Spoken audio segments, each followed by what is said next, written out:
मैं भी दे दूं।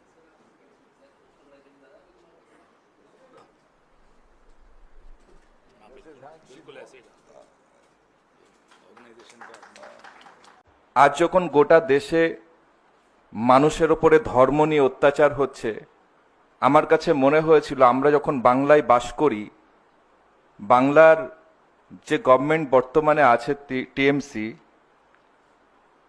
তার চিফ মিনিস্টার বাংলাতে দলিত, আদিবাসী, এসসি, এসটি, মাইনরিটি তাদেরকে শুধুমাত্র ভোট ব্যাংকে ব্যবহার করে, তাদের উন্নয়ন না করে শুধু একটা ভাতার মাধ্যমে ভোট নেওয়ার পরিকল্পনা দীর্ঘদিন করে এসেছে এবং সেটাই জারি রেখেছে।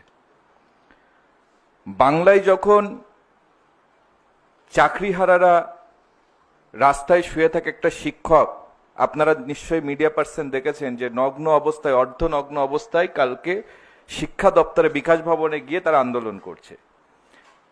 একটা MA pass, BA pass, BEd করা আমাদের ঘরের যুবকেরা, যুবতীরা তারা শিক্ষা অর্জন করে শিক্ষার প্রয়োগ যেখানে সমাজকে তৈরি করবে সেই স্কুলগুলো বন্ধ হচ্ছে, সেখানে শিক্ষকরা রাস্তায় বসে থাকছে। কিন্তু সেখানে খেলা, মেলা এগুলো রাজ্যের টাকায় হয়ে যাচ্ছে। গোটা দেশে যখন আরএসএস এর দ্বারা এই বিজেপি ধর্ম মেরুকরণের রাজনীতি চালিয়ে যাচ্ছে, কখনো আমরা দেখব যে দেশের ভিতরে হিন্দু মুসলিম ডিভাইডেড করার জন্য কত কি তৈরি করা হচ্ছে। তো দলিত, আদিবাসী, এসসি, এসটি তাদেরকে এই বিজেপি সরকার একদম পদতালিত, নির্যাতন করে তাদেরকে নিচে ফেলে রেখেছে। কিন্তু পশ্চিমবাংলায় আমরা এতদিন দেখে এসেছি ধর্ম নিরপেক্ষতা, একটা কথা আমরা বারবার শুনি আমাদের মুখ্যমন্ত্রীর থেকে, কিন্তু তানার এই দলিত, আদিবাসী, সংখ্যালঘুদের বিরুদ্ধে একটা বড় ক্ষোভ। আমরাও তাকে 15 বছর ধরে সাপোর্ট দিয়েছিলাম যে মনে হয় কিছু একটা দলিত, আদিবাসী, পিছিয়ে পড়া জাতি, পিছিয়ে পড়া সংখ্যালঘু তাদের জন্য কিছু হবে। কিন্তু আমরা দিনের শেষে দেখতে পাচ্ছি উনি এই দলিত, আদিবাসী, সংখ্যালঘু যখন পিছিয়ে পড়ছে, কেন্দ্র সরকারের অত্যাচার যখন নেমে আসছে, সারা দেশব্যাপী যখন একটা ধর্মকে সামনে রেখে এই রাজনৈতিক ব্যবসা তৈরি করা হচ্ছে, সেকুলারিজম শব্দটাকে তুলে দেওয়া হচ্ছে, তখন আমাদের বাংলার দিদিমণি মুখে এক কথাই বলছে, পিছনে উনি আরএসএস এর পরিকল্পনাকে বাস্তবায়ন করে সমাজে সেই রূপরেখা তৈরি করছে। এটা স্পষ্ট। কিছুদিন আগে মুর্শিদাবাদে একটা দাঙ্গা হয়েছিল, রাইট হয়েছিল, যে মুর্শিদাবাদে মুখ্যমন্ত্রী বলেছিল কংগ্রেস নাকি ওখানে দাঙ্গাটা লাগিয়েছে। ফার্স্ট ওনার বক্তব্য ছিল এটা।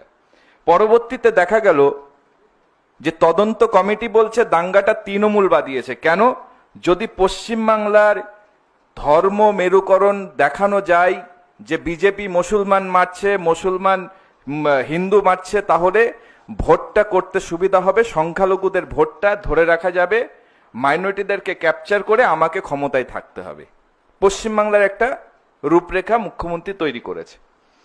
আজকে আমাদের দাবি, আজকে আমার এই কংগ্রেস পরিবারের সঙ্গে যুক্ত হওয়ার মূল উদ্দেশ্য হচ্ছে আমি আজকে সমাজের যুবকদের আইকন, কোটি কোটি যুবকরা, যুবতীরা যাকে ফলো করে, তিনি হচ্ছেন শ্রী রাহুল গান্ধীজি, যার নেতৃত্ব ভারত জোড়ো যাত্রা,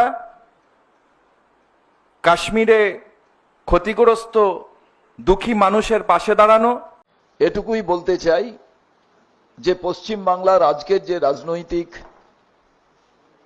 পরিস্থিতি, খুব সংকটজনক পরিস্থিতি, যেখানে প্রত্যেক দিন বাইনারি পলিটিক্স চলছে। হিন্দু মুসলমান ছাড়া ডেভেলপমেন্টের কথা কেউ বলছেন না। হিন্দুর পরিবারে মুসলমান পরিবারের ছেলেরা যখন বেকার, সেই বেকারদের কথা কেউ বলছেন না। সরকারি দল, সরকারি বিরোধী দল, তারা শুধু